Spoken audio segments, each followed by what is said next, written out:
Hello and welcome back to the Mixing Music Podcast. I'm your host, Dee Kei, and unfortunately, Lu is not with me today, but I have a very special guest with me. His name is Braden Flint from Flint Mastering. Everybody say hello and give a warm welcome to Braden. Hey, what up, How's it going, DK?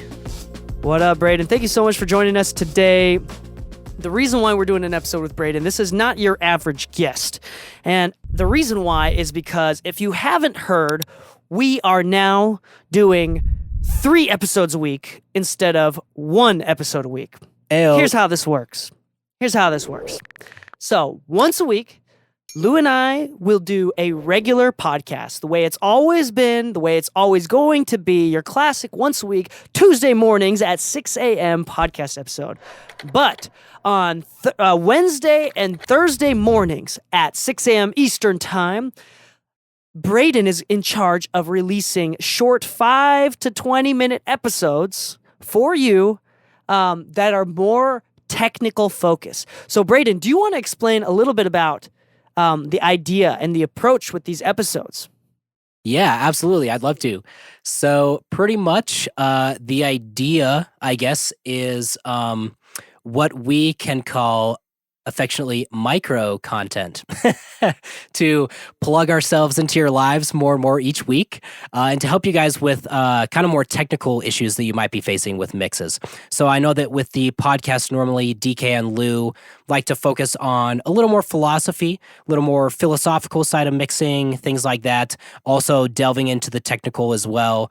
But with this specifically, there will be philosophy, don't worry, but it'll be a little more focused on technical aspects of recording, production, mixing, mastering, and we're going to do that by using clips from famous engineers, famous producers, famous mixers, famous mastering engineers that will tell us some of their tricks, some of the things they do, share their philosophies, and then in turn, sometimes it'll be me just discussing it, and then other times me and DK are going to have a conversation about it. So it's super exciting. It's super fun. It's pretty laid back. Me and DK have a pretty good time, and I think you're really going to enjoy it, honestly. So. And I think it's a really good episode and series because it's, first off, I've had so many people request about more technical episodes, how to do this, blah, blah, blah, blah, blah, just really, really more technical, specific things. I want to be able to cater that to you. But there's only so much that I myself can do, and this show will get boring if it's only myself. So in order to diversify and have many different opinions and standpoints, what I've asked Braden to do is he takes clips from videos like Mix with the Masters or Waves or Produce Like a Pro or whatever other YouTube videos there are or other podcasts, various genres of content. And he cuts small little couple-minute long clips of audio from each of these videos and then dives into that's based around technical things. So like Young Guru will talk about phase, for example. That was one of the episodes that's going to come out soon.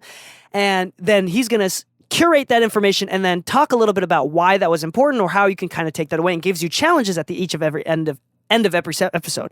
So it's actually a really great, useful way of finding out more about technical know-hows and understanding other engineers as well, without spending too much time. So instead of an hour-long conversation about some things in philosophy and mindset, which is what's going to happen with engineers. The more advanced level engineers recognize that it's not about the tools, it's not, but I know that you beginner and intermediate engineers and some advanced engineers still want to diversify your portfolio and your repertoire of tools and how to do things. So that's the point of this, is to help you overcome your problems and help you to make better mixes by providing the knowledge and the tools that are used by other mixers, other engineers, so you can make better mixes yourself. I think it's super useful.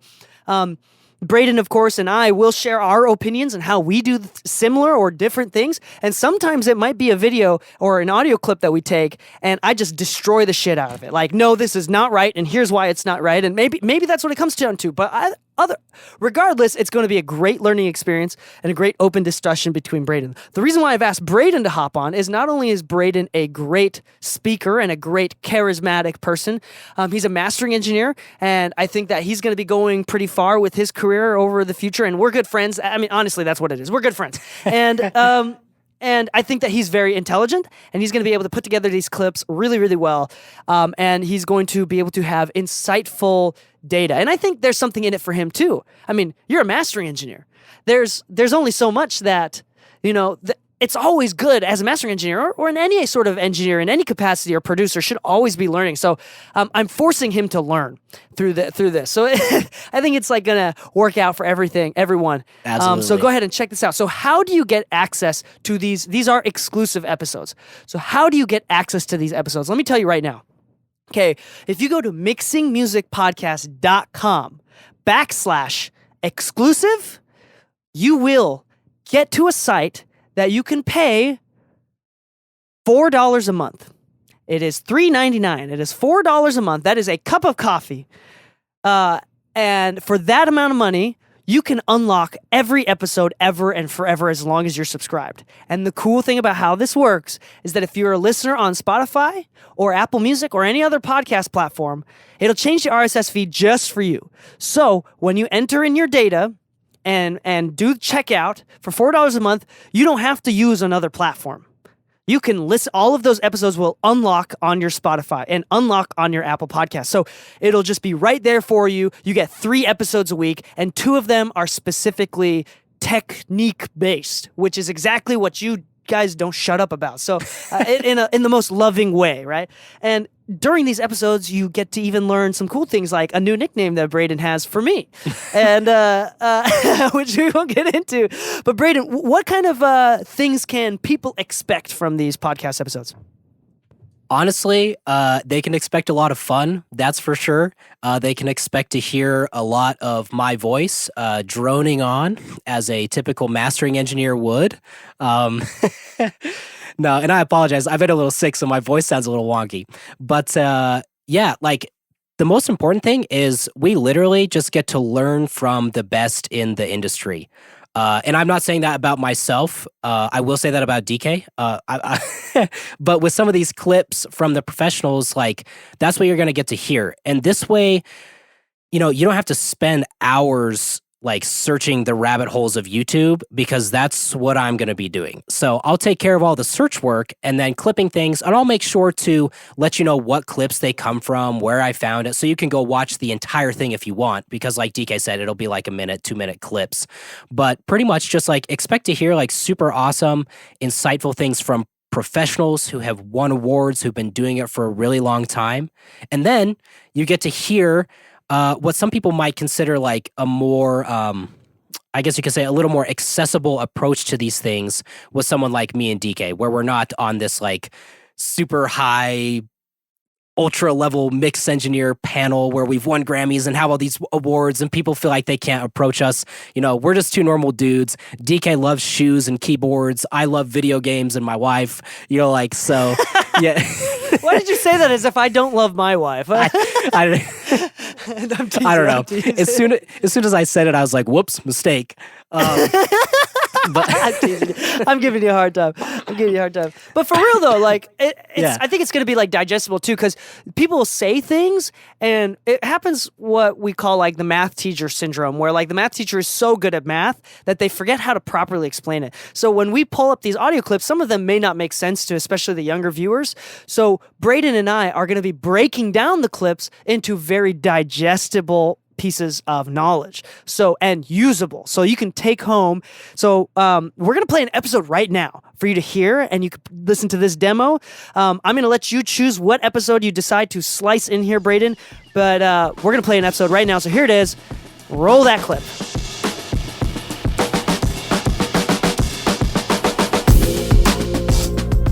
Alrighty, what is up, my friends, and welcome back to the Mixing Music Podcast. I am your host, Braden, and I'll be hosting this special subscriber-only content of the Mixing Music Podcast. Welcome. We want to thank you all so much for your subscription. We really, really appreciate it, and we can't say thank you enough. DK is here to join us. DK wants to say thank you now. Hello, my friends. DK's always got the best intros for these things. This is his podcast, and he's the special guest on it, so this is fun. I'm the guest of my own show once again. Thank you so much for subscribing. Awesome. Cool. Yes, and thank you always to all of our subscribers. We appreciate you. We love you, and we're excited that you're here, and we are super excited today to bring you yet another episode with one of the kings of mixing, Leslie Brathwaite, multi-Grammy award-winning mixing engineer. Leslie's the man. DK got to spend some time with him and mix with the masters in Paris. And today we've got a couple clips from him. Number 1, he's going to be talking about car mixes, and number 2, he'll be talking about keeping the vibe of a rough mix. So let's go ahead and take a listen to what Leslie has to say. Roll the tape. We always check our mixes in the car. Why not try to set my speakers up in the truck and mix in the truck? My Focal speakers were set up in the truck, and I just went ahead and hooked up my laptop, had the Apollo. It actually worked out. I actually mixed some hit records in the truck. Cardi B's WAP, Jack Harlow's What's Poppin', and this record, the Rita Ora record that we're gonna get into today, I mixed this record in the truck. Even if it's a terrible rough mix, and let's say the hi-hats are blaringly loud, I know that's an element that will be missed if I now do a mix and the hi-hats are super low. For me, I try to keep the vibe of what they fell in love with, what they were vibing to. That's kind of my approach. Alrighty, so first off, Leslie told us something really interesting. He said, we always check our mixes in the car, so I figured, why not do a mix in the car? DK, thoughts on this? Yeah, so I remember when he posted about this, right? And the cool thing about Leslie, and the reason why I love him so much and I look up to him so much as like an amazing mentor, is because his mindset about, like, he's all about don't overthink it. Just try things. Now, I don't think the car is the best acoustic environment, and I'm sure that there's like some elements where he just needed some place that he can keep mixing at night. Like, for example, I know that he doesn't allow like his children, his younger children, to listen to like his swear words. So he doesn't like mixing around his kids sometimes. So that might be a part of it, not sure. And obviously, like, I don't think he had a specific office space yet, so maybe it was just like pragmatic how it worked out. But yeah, the point that he's trying to make, or I think is more important, that it doesn't really matter. Like, it sounds good enough. I mean, the car is totally absorptive other than the windows, which could be really bad. But the point is, like, he still mixed huge records. Like he said, the Cardi B stuff, WAP, which was huge, and the Jack Harlow one. There's so many records I was mixing that spot, and that's so Leslie. Like the so don't overthink it. We're gonna make it sound good. Trust in yourself. Trust in the system. And I mean, those records sound great, and nobody would ever know. It's almost like comical how much he doesn't overthink things. It's beautiful. It's genius, if I may say. Yeah, no, I totally agree. I thought it was, when I first saw this clip, I thought it was crazy. He said he took his focals and set them up in the car and his interface and everything and just mixed in the car. And I would, as a mastering engineer, I would never dare do such a thing. So it's funny because I think the reason why I like this, and the reason why I like him a lot, is in the sense that, like, every engineer that knows what they're doing or talks about acoustic is going to be like, this is so wrong. But do his records sound bad? That's what it comes down to. Absolutely. And so I'm sure that, yeah, it's not the ideal environment. But if we learn anything from this, we learn that we have no excuses. You know what I'm saying? Yeah. So I think it's just an absolute awesome thing for him to do. Yeah, well, and I think one of my takeaways too from that is, kind of the importance of like training your ears and learning to trust your ears. Because obviously, like you said, the car might not be the ideal acoustic environment, but Leslie has trained his ears enough to the point where he can trust what he's hearing is good, and he knows it's good and knows it can be a hit record. Something that you and I have talked about before is just sometimes people do car tests because that's where we listen to music most often. But, maybe if we listen to music more often in our studio, then we kind of eliminate the need for the car test. And then we can trust our ears, no matter where it is that we're mixing our stuff. But anyway, I thought this was a super cool little clip from Leslie. And then the next thing he talks about is, he says, even if I get a rough mix and the hi-hats are blaringly loud, he said he tries to stick with the vibe of the rough mix that he got rather than change it. Because, if he changes what they've done, even if the hi-hats are blaringly loud or something else is, maybe kind of poking out, people have, what we affectionately refer to as demo-itis. So they fall in love with the sound of their demo, and if you send it back to them sounding completely different, they might not like what you've done. And I have experienced this myself. Sometimes I've done things that I thought objectively, like, oh, well, objectively, this sounds better, but it didn't really fit the vibe. So I'm curious, DK, what has your experience been with that when you get maybe a mix that's a little out of balance and you've maybe changed it too much or gone a little too far to where the client either has loved it or maybe not liked it as much? Yeah, so sometimes it is demoitis, or more importantly, let me just flat out say what it is, pride, right? Sometimes that they're just not willing to let go, and they're so blinded that they don't know what they want, and they just want it to sound like what they made originally. I do think that that's actually lesser of the reason most of the time. We'll call it demoitis, but I think that's mostly for the engineers to feel like they're saving face, even though they're probably not. I think what's happening most of the time is that, I mean, music is so subjective, right? Yeah. And especially at higher levels, the producers, the recording engineers, the artists themselves are doing things very intentionally.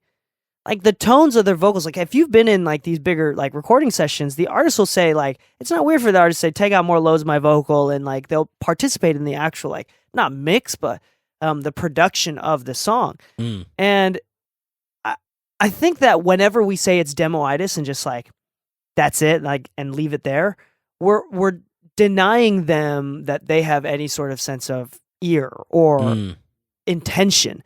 So I think it's a gentle balance here. Like, I'm not saying that they don't have demoitis and they don't have pride, but I also don't want to deny them of their intentional moves that they make. So, for example, one of the examples, specific examples that he gave when we were at Mix with Masters is like Pharrell. Like, imagine mixing a song for Pharrell, who is a producer, songwriter, right? An amazing dude. And he gives you a record. If you changed it too much, do you think Pharrell would be upset? I mean, at his level, he's probably doing everything on purpose, right? Yep. So it's like, that's kind of the balance, is you got to be able to, you have to have, so I think the big preface with this is having good communication with your client and knowing what their expectations are. Like, for example, I know through my communication, through my branding, through the expectations that I set with people that I work with, I'm a little bit more of an extreme mixer. I change things quite a bit. And people know that when they come to me. And Leslie's more of what we call like a traditional mixer, or what I like to call a traditional mixer, which is he doesn't change too much. Like most mixers are like that, Manny and Serban as well. The higher up you go, the less they do, and the more the recording engineer, the producers actually have a part in creating the sound. Yeah. Leslie does such a great job of making sure that the recording engineer is like fully credited and gets all the attention. He thanks them for doing most of the work, you know. And I think there's something beautiful about that. I think also we talk about how clients need to trust mix engineers, but I also think there's a balance of mix engineers need to trust their clients. Totally. Yeah, I totally agree with that. And yeah, I mean, every artist, there was even a guy I met with this week that he just said, I know what I want it to sound like in my head. And, you know, they have a very clear vision for what they want. And so I totally agree with DK that there's a fine balance, that it's up to us to, you know, respect their vision as well as do what we think will also serve the song best. Yes, and DK is raising his hand. Yeah, so I think the point with this, most importantly, is not whether or not you change it or not, or leave it kind of standard, the way it sounds, is communication. Like with that client, I want it to sound like what it's like in my head. Like, the only thing that you can do, and this is the most, I cannot stress this enough, the best thing that you could do is just sit down and communicate. I know some engineers, producers that will take their clients out to lunch if they can and just talk about their influences and just kind of figure out what they like. And that part of this, like that balance, I will say is much based on the relationship and the communication. And it's also like hit or miss. Like, there's some people that don't expect me to change so much. And I'm very fortunate and lucky if they voice it, right? Because, I mean, if someone's not happy, I want them to voice it. Yeah. So then I can change it. But, yeah, that's one of the things, or it's just a gentle balance. You got to figure it out. And sometimes people just won't like it no matter what you do. And that's just part of the game. That's part of the business. That's true. That is part of the business. So remember, communicate with your clients. That's number one, always. Make sure you communicate. And you get everything, you know, you've got expectations set for yourself, for them, and then go forward from there. But yeah, I'm super happy we got to talk with DK about this. You know, Leslie talking about his car mix, and then also, you know, staying to the vibe of the the original rough mix. So do with that what you will. Try mixing in your car time, maybe not. Depends. Don't make any more excuses. That's the big takeaway. Yeah. Mix in the car if you have to. Yeah. And then try to up your or make your communication with your clients better. That's our challenge for this episode. Once again, thank you guys so much for listening. That's going to do it for this time. Thanks so much to Dee Kei for being here. Everyone say thank you. Yay. Thank you, Dee Kei. This is the crowd. These are the subscribers. Yeah, on behalf of the subscribers, we thank me. No, Dee Kei is a busy guy, so we appreciate him taking his time out to be with us. And we obviously want to say, bro, I have all the time in the world. Just kidding. I wish I did. I need more time to cuddle with my kids. Yeah, think about what you're doing. You're taking away time from his kids. No, I'm just kidding. No. Just guilt trip the audience. That's the way to get That's the way to get more subs. Guilt trip. Sweet. Now that was a really, really great clip from one episode. I'm gonna roll another one right now so you can hear a different flavor with just Braden. Here it is. Roll the tape.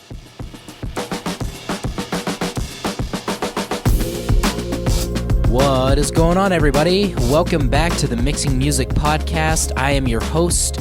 My name is Braden Flint. I am a professional mastering engineer, and Dee Kei and Lu have asked me to be the host of some exclusive content for subscribers. So first and foremost, thank you so much for your subscription to the Mixing Music Podcast. We really appreciate it and can't say thank you enough. As the host of this exclusive content, I will be taking you through clips of professionals in the industry, whether it's recording engineers, producers, mixing engineers, or mastering engineers, and we're going to take a look at what they have to say about certain topics and then discuss it. So today, we're going to be taking a listen to a clip from Mike Bosey. Mike Bosey is a legendary mastering engineer. He has worked at Bernie Grundman Mastering Studios in the same room, on the same console, on the same speakers for over 25 years, so he knows what he's doing. He's got super trained ears, and he's a phenomenal mastering engineer. The clip that I chose is from his session with Mix with the Masters, where he goes over how he mastered Kendrick Lamar's song Humble, and I think he brings up some really interesting points that I wanted to talk about. So let's take a listen to what Mike has to say. So finally, I'm trying to keep Kendrick competitive with everybody else in that genre. And a lot of that is just years of experience and knowing how far I can push my console, my equipment. Kendrick might not be as hot as certain things, but for the style and the way it was mixed, I get it as hot as I can as soon as I hear it crapping out. If it sounds smeary, if it sounds like it's pushed too hard, I'm backing down in half dB increments. And then every track after that, throughout the album, you're trying to maintain this equilibrium volume-wise between each track. All right, so there are a couple things in that clip that Mike says that I find really interesting and that I really wanted to talk about because I really like what he says. The first thing he talks about is knowing his board, knowing his equipment, knowing how hard he can push the music through what he's working on. That's the number one point I wanted to bring up, and I think that is crucial for not only mastering engineers, but mix engineers and recording engineers, anyone. You need to know your gear. You need to know your tools, know what you're working with, know how hard you can push it, know when you need to stop, know when you need to back off. And I think that is like so crucial. And sometimes I think we just overlook it. We whip out a plugin and we adjust a few settings and we mess with it and then, it sounds good, and we move on. But I think we can really learn a lesson from Mike Bosey here that we really need to know our equipment like the back of our hand. We need to know it inside and out so we know when to stop pushing it and how far we can push it. The second thing that he talks about that I find actually really fascinating is he says that Kendrick's masters might not be quite as loud as those that are out in the industry. He said they're competitively loud, but they might not be as loud as some other hip-hop artists, kind of in Kendrick's genre.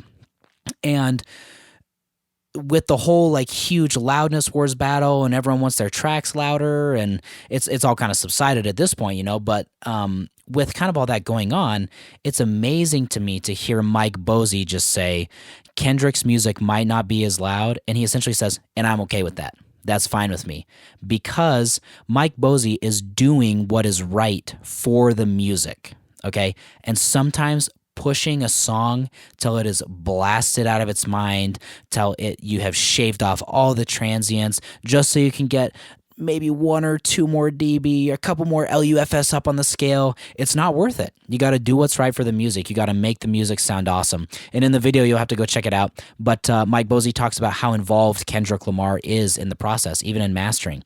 And so I'm sure that Kendrick has a big say in that, is that it gets to a certain point where he does not want his music pushed any harder. And you even hear Mike Bosey say, he says, if it gets to a certain point, I don't want to push it anymore. If I start to hear it smear, if I start to hear it do this, do that, then he backs it off. And that's the third point I wanted to bring up, as he says, when he starts to hear these negative changes that he doesn't like in Kendrick's music, he starts to back off in half dB increments. And honestly, in my experience, in mixing a track, sometimes a half a dB there, half a dB here doesn't make a huge difference. But from a mastering perspective, a half a dB can change everything, in my opinion, especially when using a limiter or trying to get volume out of something.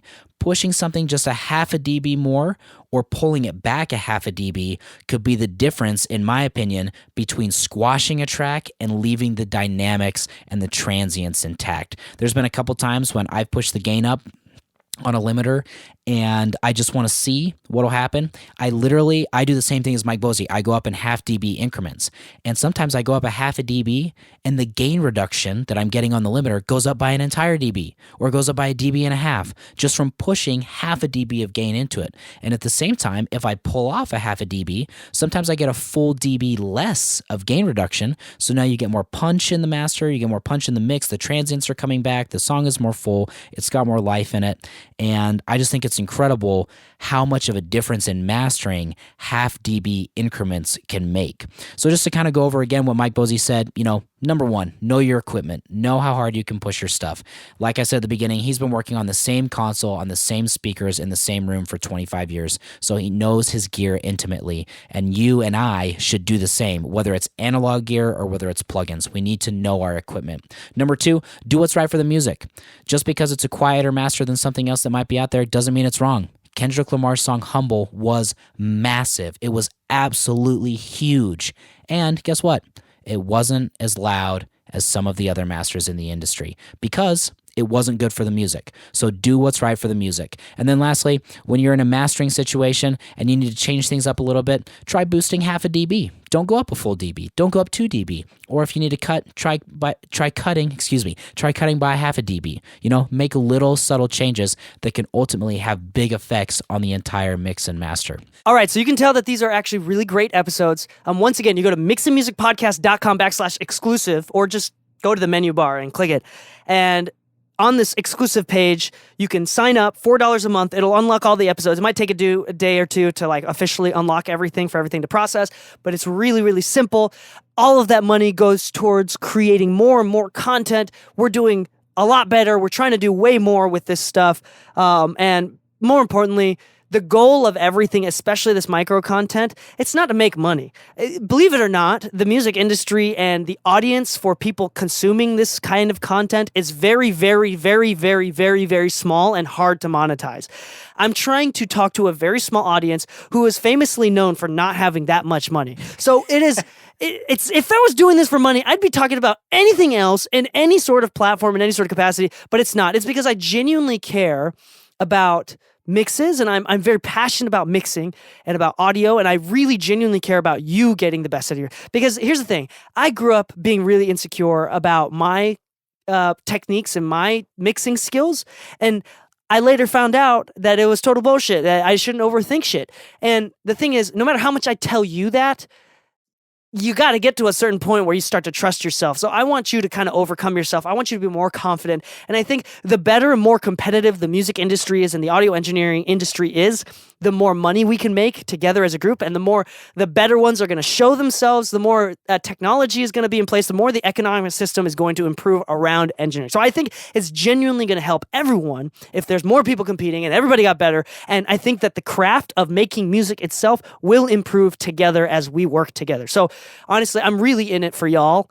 Braden, any other things that you want to add to this? I can add a testimonial that DK really is in it for y'all. And DK's in it for y'all. That's no, I just from being friends with DK and like working with him on a professional level as well, he's incredibly giving. He's very like his mindset is all about like helping other people. And I don't just say that to like toot DK's horn or to get people to subscribe to the podcast or whatever. Like he said, I mean, we're that not too. I want people to subscribe. This is the point of it, at Yes. the same time. But please subscribe also. You can tell DK's been doing the podcast for a long time. I haven't, so I'm new to this. But no, in all seriousness, DK is such a good dude. He's an awesome dad. He's an awesome husband, like awesome studio owner, like, and he really is just there to like help everybody and give. So please subscribe, check it out, listen. I think it's going to be a lot of fun. Just having recorded a couple episodes, with DK, it's been a lot of fun. And I think you guys will hear that. I think you'll really enjoy it. And I'm just excited to do it. And I'm excited for everybody to listen and see what people think about it. So There it is. So from now on, if you hear ads about this exclusive content, we're going to talk about exclusive content every single episode from now on. Now you know what the heck we're talking about. So one more time, that's mixedmusicpodcast.com/exclusive. And you get dozens and dozens of more hours of content every single, not every single week. It'll probably like an hour, maybe less than an hour of content extra every single week, but still like really good technical data. And we'll be continuing this twice a week. We might ramp it up. If we have a lot of people that sign up, we might ramp up the production. And so we're really excited to see how this goes. We're really thankful for anybody that does sign up and anybody that does listen to the podcast. Again, we're right now recording this and hopefully we'll release this sometime in May, but we are planning on doing a Mixing Music Podcast meetup at NAMM, June 3rd, 4th, 5th, or whatever days it is. Time, location, and specific date and information about that meetup for Mixing Music Podcast listeners at NAMM will be on the Mixing Music Podcast Discord. You can join that Discord by going to mixingmusicpodcast.com and it's on the front page. So go ahead, join our Discord. We will talk about where we will meet up and we're going to have a good time. Maybe we'll take everybody out to lunch. I'm not sure what we're going to do still yet, but at least please stay tuned. I don't expect a lunch. Sorry, I wasn't trying to over. Daddy Dollar DK over here. No, sorry. You're paying for your own lunch. I'm just setting up the lunch. Okay. That's what it is. Got it. What is this called? Swedish, whatever. I don't know. Maybe I don't care. I don't want like 50 people to show up and now my bill's like $1,000. I don't.